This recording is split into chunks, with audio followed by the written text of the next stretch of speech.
Assalomu alaykum. Siz bilan Intellektual progressning ona til va adabiyot fani o'qituvchisi Guljamol Rajabova. Bir asar sharhi loyihasining navbatdagi soniga xush kelibsiz. Mazkur loyiha jamiyatimizda kitobxonlik madaniyatini shakllantirish, yoshlarning kitobga bo'lgan qiziqishlarini yanada orttirish va ular bilan asarlar haqidagi, kitoblar haqidagi fikr-mulohazalarimizni o'rtoqlashish maqsadida tashkil etilgan.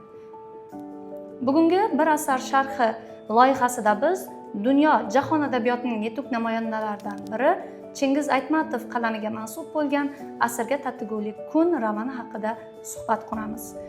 Bugungi mehmonimiz Intellektual Progress Star nodavlat ta'lim muassasasining o'quvchisi Maftuna Mudarbayevna, bir necha sertifikatlar egasi va o'quv markazimizning faol yoshlaridan biri. Maftuna, xush kelibsiz. Assalomu alaykum. Taklif uchun kattakon rahmat.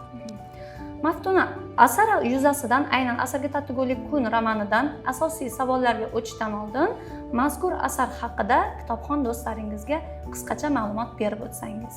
Chingiz Aytmatov qalamiga mansub ushbu asar, ya'ni Asarga tatigulik kun asari men shu paytgacha mutolaa qilgan romanlarim orasida eng ajoyibi desam mubolag'a bo'lmaydi.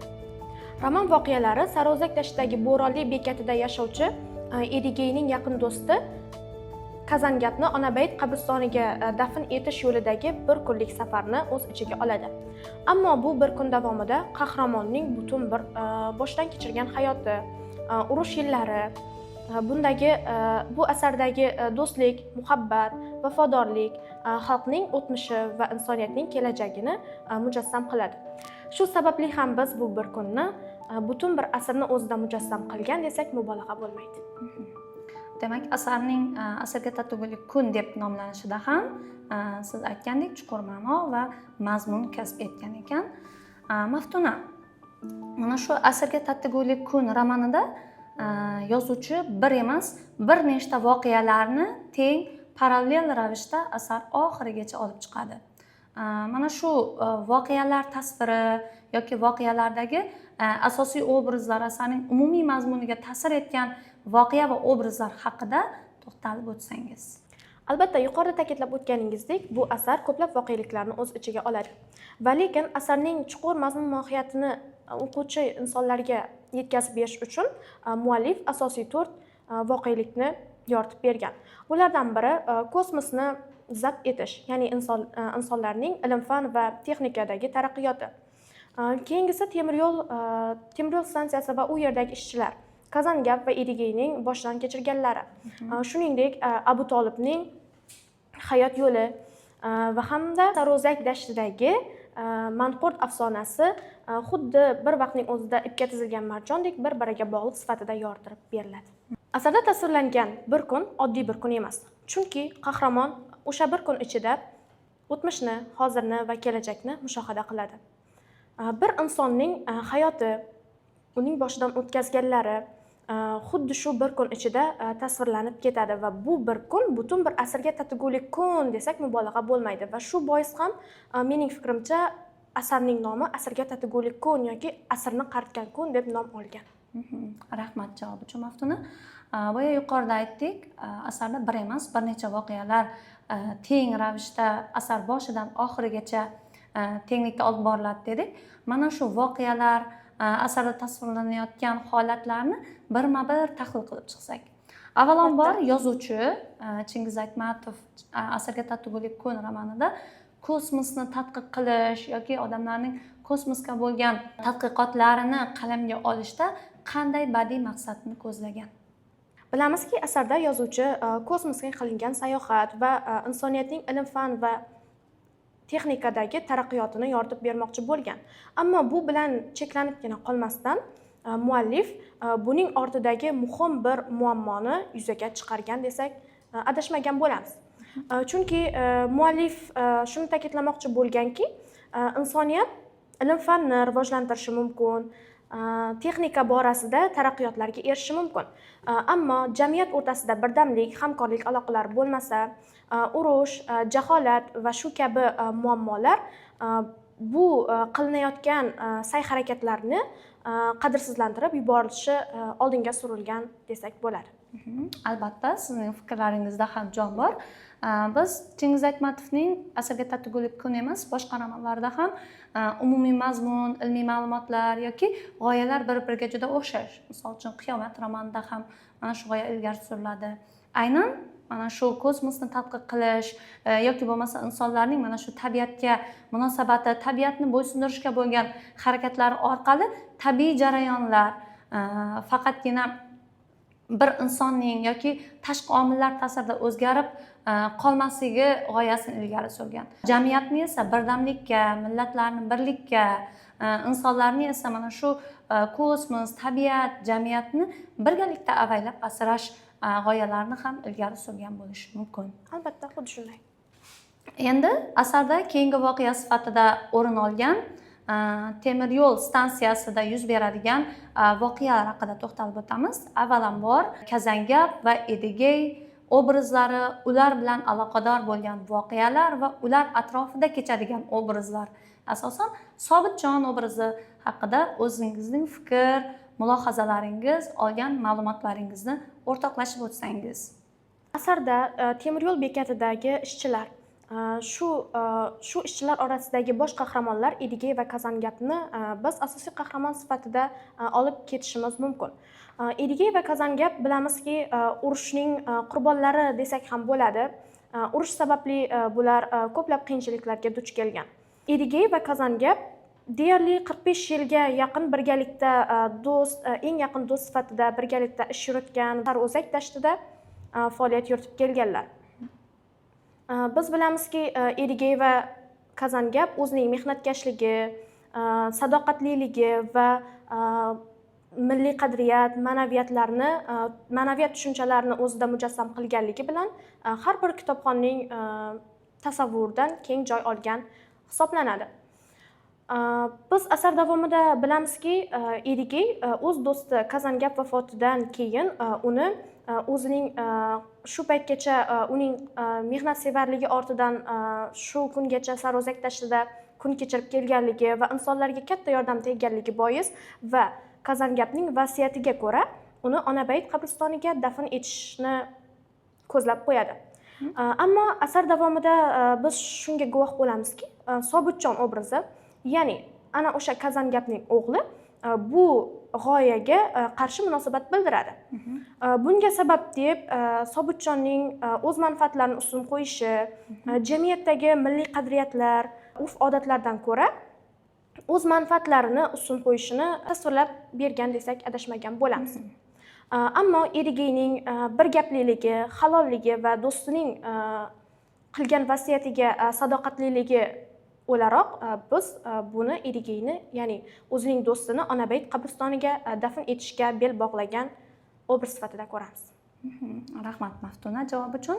Aynan mana shu Sobitjon obrazi orqali aslida Sobitjon ham Kazangapning farzandi bo'lgani uchun uning otasi yaxshi inson, atrofidagilar yaxshi inson, mana shu yosh paytidan uning ta'lim olishiga, maktabda o'qishiga hissa qo'shdi. U oliy ma'lumotli inson, lekin vaqt o'tishi bilan tashqi ta'sirlar, tashqi omillar natijasida biroz darajada o'zining o'zligidan, milliy urf-odat va qadriyatlaridan begonalashgan, ya'ni o'ziga aziz va muqaddas bo'lgan otasini dafn qilish yoki uning vasiyatini bajarishni muhim vazifa sifatida ko'rmayotgan obrazlardan biri.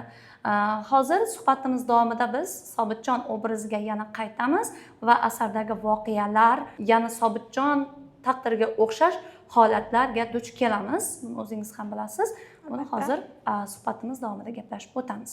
Albatta. Keyingi voqea bizda Abu Tolib Quttiboyev obrazi bor. Uning oilasi bilan bog'liq yoki bo'lmasa uning o'z faoliyati bilan bog'liq voqealar kitobxonda bir tushkun kayfiyat, o'ylash, mushohada yuritish kabi holatlarga undaydi.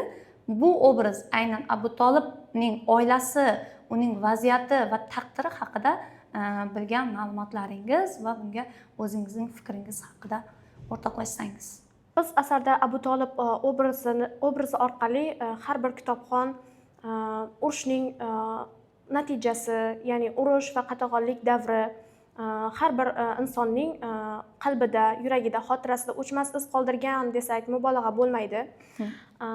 Abu Tolib bilamizki, asarda urushning qurboni sifatida tasvirlanib ketadi.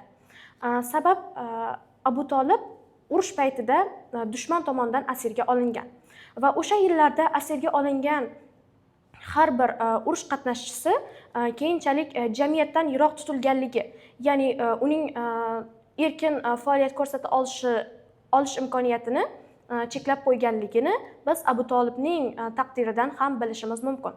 Va uning oilasiga to'xtaladigan bo'lsak, Abu Tolibning urushda asirga olinganligi sababli biz uni jamiyatdagi o'rnini, uning jamiyatdagi erkin faoliyatini cheklab qo'ygan dedik. Uning oilasi, ya'ni uning turmush o'rtog'i Zarifa va uning bolalarining o'qishi, ularning rivojlanishiga ham oz bo'lsa-da ta'sirini o'tkazgan. Rahmat, Maftuna. Endi asarda ko'pchilik kitobxonlarga ma'lum bo'lgan, ko'pchilikni qiziqtirgan va kimlardir yig'lab, kimlardir xomush holatda o'qilgan qismi Nayman ona haqida rivoyat berilgan. Bu Nayman ona haqidagi rivoyat uning o'g'li Jo'lamon, Saruzak dashti asardagi ham qiziqarli, ham juda asardagi kulminatsion nuqtasi hisoblanadigan voqealar qalamga olingan. Mana shular haqida to'xtalib o'tsangiz. Albatta, har bir o'quvchining ko'nglidan joy olgan ushbu rivoyat, ushbu afsona, ya'ni Junjanglar bilan bog'liq bo'lgan afsona Nayman ona afsonasi o'zida juda chuqur ma'noni aks ettiradi. Biz bilamizki, Nayman ona fidokorona ayol, fidokor ona sifatida tasvirlangan. Jo'lamonga to'xtaladigan bo'lsak, o'sha paytlarda Junjanglar tomonidan manqurt qilingan insonlarni bilamiz.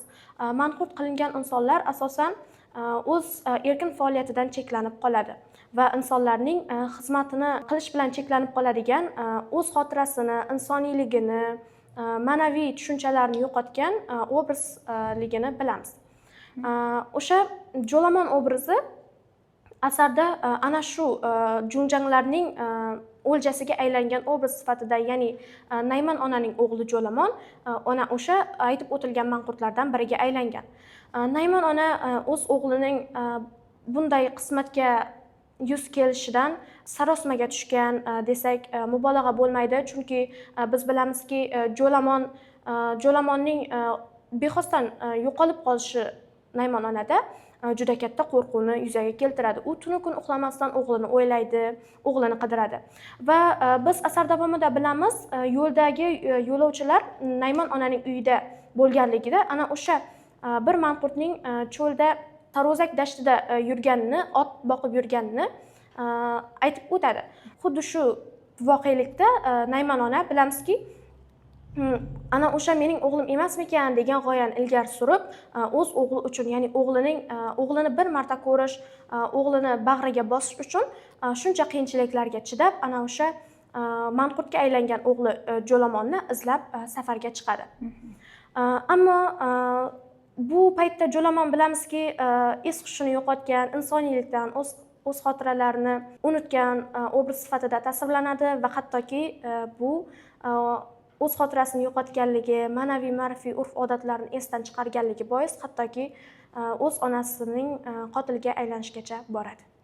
Rahmat Maftuna javoblaringiz uchun. Maftuna, asarda Sobitjon va Jo'lamon obrazlarini ko'rdik. Asarning umumiy mazmunida mana shu ikkala obrazning tutgan o'rni, ularning birlashtiruvchi va umumiy jihatlari qanday? Albatta, yuqorida ta'kidlab o'tilgan Jo'lamon va Sobitjon obrazlari bir-biriga uzviy bog'liqdir. Buning sababi biz bilamizki, Sobitjonga o'sha davrdagi mafkura o'z ta'sirini o'tkazgan. Va xuddi Sobitjon ham o'sha asardagi manqurt afsonasidagi Jo'lamon obrazi singari o'z insoniyligini, shu paytdagi milliy qadriyatlarni, urf-odatlarni unutgan va o'sha davrdagi jamiyatdan ko'ra o'zining manfaatlarini ustun qo'ygan obraz sifatida gavdalanadi. Va shu bois ham biz buni o'sha davrdagi manqurtning yaqqol timsoli, ya'ni o'sha davrdagi Jo'lamonning nusxasi sifatida Sobitjonni olib kelsak bo'ladi. Rahmat Maftuna. Endi asarni o'qib, undagi voqealar bilan tanishib chiqqanimizdan keyin bugungi kunda aynan kimlarni yoki qanday insonlarni xotirangizga keldi deb o'ylaysiz yoki kimlarni ko'rdingiz shu holatda? Bu borada bir aniq fikr aytish biroz mushkul. To'g'ri. Badiiy asarda o'qib bo'lganimizdan keyin yoki tahlil qilib bo'lganimizdan keyin aniq matematik masala kabi bir javobi bo'lmaydi, ko'rinadigan. Lekin mana shu har kim o'zi mutolaadan keyin olgan taassurotlaridan kelib chiqib, dunyoqarashi, xarakteri, bilim saviyasi va imkoniyatlaridan kelib chiqqan holda birinchi olgan taassurotlari, taqqoslashlari yoki tanqidlari bo'ladi har bir kitobxonning. Albatta. Sizda mana shu asarni o'qib tugatgandan keyin birinchi xayolingizga kelgan, mana bu obrazlar bizning bugungi kundagi zamonaviy holatdagi manqurtga juda yaqin degan holatlar bo'lganmi? Yaqinda internetdan bir ma'lumotga ega bo'ldim. Yaponiya degan davlatda hozirda hikikomorilar deb nom olgan bir qatlam vujudga kelgan. Bu qatlamning hozirgi insoniyatdan farqli jihati shundaki, ular kunduz kuni, ya'ni insonlar bilan muloqot qilinadigan paytda jamiyatdan uzilib, o'z qobig'iga o'ralgan holda qorong'u bir xonada faqat telefon, kompyuter o'yinlari bilan mashg'ul bo'lib qoladi. Va ular o'zlariga kerakli bir narsa bo'lganda ham faqat kechasi insonlar bilan muloqot qilmaydigan vaqtdagina ko'chaga chiqadilar. Ana o'sha sababdan ham o'sha davrdagi manqurt obrazini men hozirgi kundagi hikikomorilar deb nom olgan o'sha qatlam bilan parallel tarzda ko'rdim va shu xayolimga birinchi bo'lib keldi. Maftuna, rahmat javoblar uchun. Demak, asarni xulosalaymiz. Umumiy voqealar, obrazlar, fikrlaringizni o'zingizning shaxsiy xulosangiz bilan yakunlasangiz. Inson xotirasi va o'zligini saqlash, do'stlik va sadoqat, an'ana va zamonaviylik to'qnashuvi, erkin fikrlay olishning ahamiyati ushbu asarda yoritib berilgan. Va biz bu asarning chuqur ma'no, mazmun, mohiyat sifatida va xulosa qilib shuni ta'kidlashimiz joizki, har bir inson o'zligini, o'z insoniylik qadriyatlarini, qadr-qimmatini yo'qotmasligi lozim. Chunki o'zligini unutgan inson ma'naviy jihatdan erkin bo'la olmaydi. Rahmat Maftuna. Tashrifingiz uchun katta rahmat. Keyingi o'qish va ishlaringizda omadlar tilaymiz. Hurmatli tomoshabinlar, sizlarga ham katta rahmat. Loyihamizning keyingi sonlarida aynan qaysi asarni tahlil qilishni taklif qilasiz? Fikringizni izohlarda yozib qoldiring.